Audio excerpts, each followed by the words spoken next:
When did you find out that, hey, there's a little more of the, not the law enforcement as far as checking tags and making that sort of thing, but as far as, hey, there are some serious people out here doing the marijuana grows, protecting those crops. There's some serious crimes going out here that I'm going to be involved with, figuring out where my place is as a warden dealing with these sorts of things, protecting the environment, protecting these animals, whatever it might be. When did you find out that, is that in the academy, or did you know it before going in? Like, when did you know there was going to be so much of a, I don't know what the right word is, but a law enforcement tact to what you were going to be doing? Yeah, the diversity of what we did on what I call the traditional role was pretty, ingrained in the academy. And in the academy, we had some really hardcore tactical officers, military veterans, Vietnam vets, Greg Orr, who his call sign is Rock in both my books.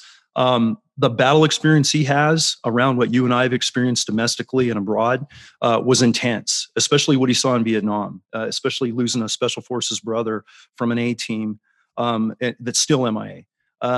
So when he comes into being a game warden from a life of military special operations and then, a standard law enforcement, he was hard in a good way, doing felony car stops, knowing we're going to go up against spotlighters that are not only poaching animals, but where I'm at in Riverside County, it's probably gangbangers coming over with assault weapons, and they've done drive-bys. And now they're just out, pleasure killing, for lack of a better term.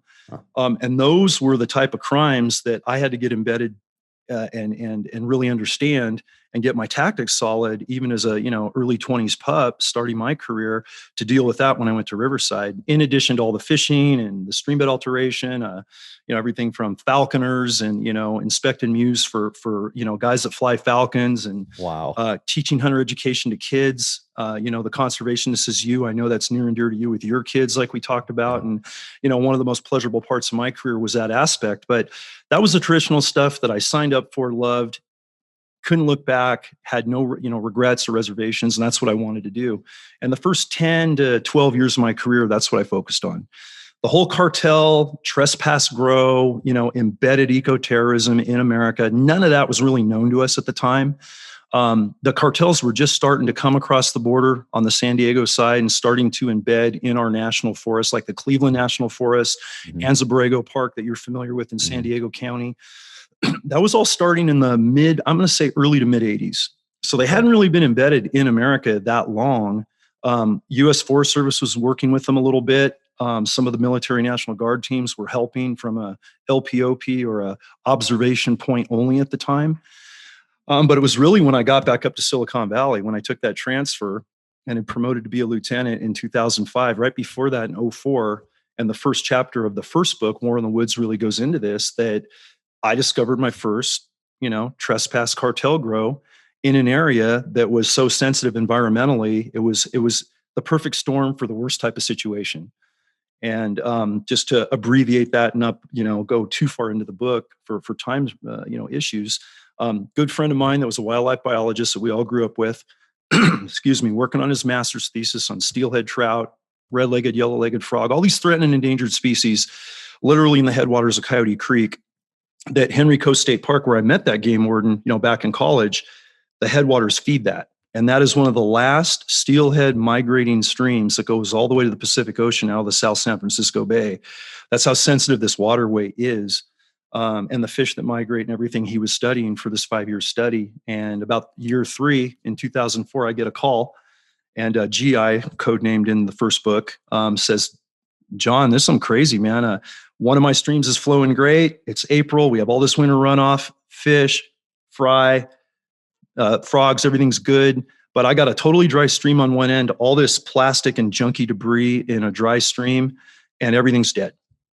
And that's, oh crap, what does that mean? And so from a traditional standpoint, I'm thinking, is a cattleman diverting water for a cattle operation? Is it an agricultural water diversion? That's typically the stream bed alteration cases, Jack, that we would see on the traditional side.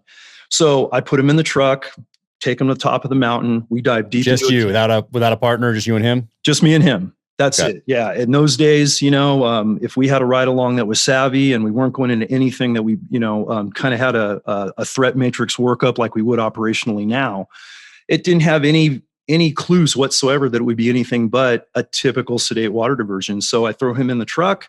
We go to And the with top of the that, mountain. what do you have on you? Like without being prepared ahead of time, like knowing, hey, we're going into this grow. What do you have on you? What is it? Just a sidearm, or do you have a rifle in the truck as well? What are you carrying at this point? Yeah, that was before we had an official battle rifle, which I'll talk about with you being another firearms guy like myself. We were carrying a hodgepodge of stuff as long as we could qualify, get them armor inspected, and I ran an M4. I run an M4 with a Trigicon ACOG on it. I ran, with bonded rounds in the 5.56, knowing that I was going into very brushy terrain, and having hunted all my life with bigger calibers and knowing how these bullets perform. I could kind of pick my ammo at the time, so that was cool. I had the M4. I had my Glock duty pistol, Glock 22, 40 calibers, what we were issued at the time. And my partner GI, who I'm going in with, very savvy and proficient with weapons. Field craft is top notch, second to none in the woods. A lot of hunting time, but he's an unarmed civilian, and I can't really have him armed on an operation. So he's a very good asset, but doesn't have a firearm. And we're going to go in here. I've got a radio, I've got a cell phone, but of course we dive into a canyon. There's no radio coverage. There's no cell service. And we're going straight down a mountain about 1,000 feet. And then we get into the canyon. It's like a pristine Grand Canyon of waterway, and it's bone dry. And there's the water diversion where the cartel guys have built up a check dam. They've got a water pipe going down a dry creek, and it's kind of follow the rabbit hole. What are you going to find at the end of the pipe? And sure enough, as we stalked carefully and concealed down through that canyon, we started to see 18 to 24 inch tall marijuana plants on both sides of the creek. All the bank vegetation gone, which is a big environmental problem.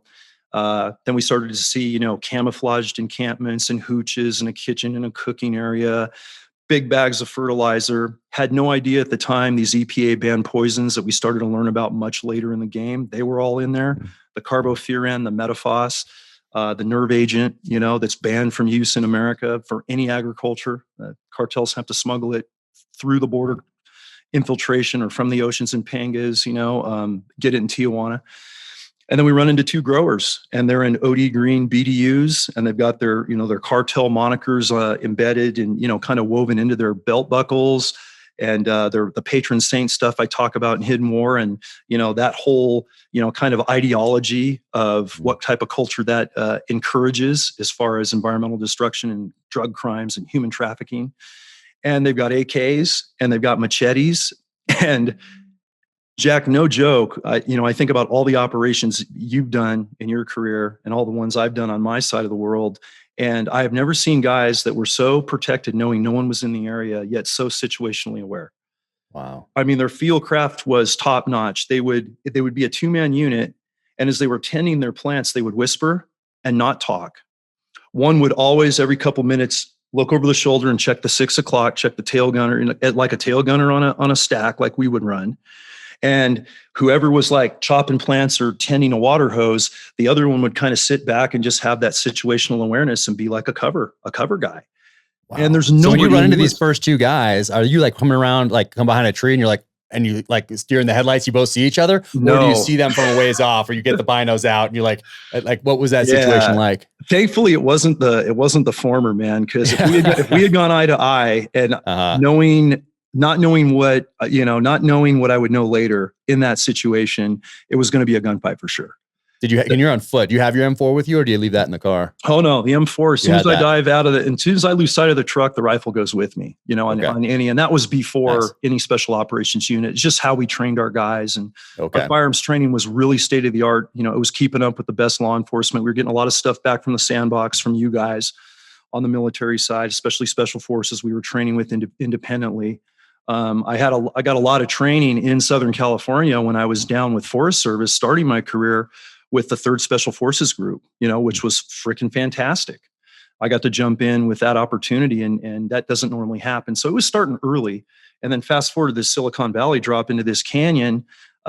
We are just hugging the bank, just kind of using field craft like we're stalking animals, going in real quiet, doing slow peaks, moving slow. Okay. And when we got to see them and they had their backs to us and were kind of above us a little bit, but we were in a cut bank in the creek below them, we hugged the bank, we held tight, we were pieing out real careful. I always carry a tiny pocket pair of binoculars. We love those little Leica, those 8x20s or those 10x22s. Yeah. It's something I bought for the entire Met team when we formed up the unit, because those little binos you can, put up so slowly without being a target indicator, very little movement, and peek out, and you can really see details. And sure Nice. enough, that's when I saw what they were doing. And they were maybe at the time 50 yards away. They were not far. And we just had to hold position as they started to work our way. And I was waiting for that, here we go moment, ready to go. And just not the situation I wanted to happen with an unarmed civilian with me. No radio coverage. This was going to be a hard one to explain for sure if I went loud. And they got to about 15 yards and they tended some plants very, very close to us. I mean, it was crazy. And then they made that hook and drifted out of the canyon and doubled back. Whoa. So that was an eye opener. And once we got them out of the area, I looked at DI and Jack, I just went, all right, man, we got the location marked. We got a ping. Let's get out of here. We kind of did a quiet bounding overwatch uphill and out, got to the truck and just had that processing moment when I got to coverage. And then what's next, man? What does a game warden do in a situation like that? I just saw what I would later learn is the biggest environmental criminal we have in California and now in 25 other states for just the cannabis side of things. Had no idea they were involved in running human trafficking operations all over the country like they do now. Mm-hmm. You look at the synthetic fentanyl killing so many people from dirty labs back east. That's all generated by these same cartel groups. It's just a different division of work they do in their business model. The prescription drug, the opiates, the gun running, the children sex trafficking, it's all embedded. So we were actually stumbling onto a level of environmental criminal that affected the country on a deeper level beyond just wildlife, but we didn't know any of that yet. So that was the first exposure. And then bringing in a task force of drug officers that, focus on that. And now I'm going to just be the advisor because I've never done this. That was technically the first operation I went on where we did an apprehension attempt, a full eradication of a grow. And then unfortunately, because it wasn't SOPs for the non-conservation guys on the team to actually clean that mess up environmentally and bring the waterway back, we didn't reclimate the grow site, but it was sure an eye opener. And that started the direction long-windedly of where I would go next into building Med eventually and getting the right guys and where we're at now.